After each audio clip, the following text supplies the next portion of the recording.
আবারও এক মহামারীর দাপট দেখতে চলেছে বিশ্ববাসী। তবে করোনার থেকে এটি আরো ভয়ঙ্কর। শরীরের ভিতর থেকে কুড়ে কুড়ে মাংস খেয়ে ফেলছে ব্যাকটেরিয়া। একবার শরীরে এই ব্যাকটেরিয়া ঢুকলে 48 ঘন্টার মধ্যে মৃত্যু নিশ্চিত।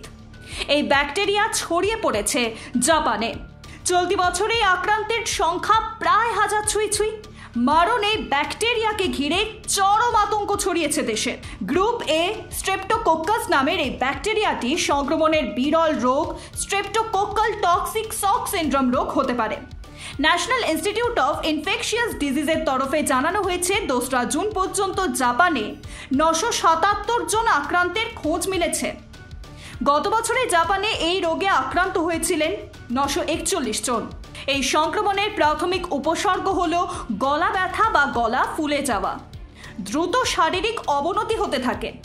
হাত পায়ের পেশিতে ব্যথা, ফুলে যাওয়া, জ্বর, রক্তচাপ কমে যাওয়ার মতো উপসর্গও দেখা যায়। শেষ পর্যায়ে নষ্ট হতে শুরু করে কোষ, বিকল হয়ে যায় বিভিন্ন অঙ্গ প্রত্যঙ্গ, তারপরে মৃত্যু হয়। এই রোগের সংক্রমণ থেকে সুরক্ষা পেতে হাত পরিষ্কার রাখা এবং শরীরে যে কোনো ক্ষতস্থান খোলা অবস্থায় না রাখার পরামর্শ দিয়েছেন চিকিৎসকেরা। Bureau report, Ritam Bangla.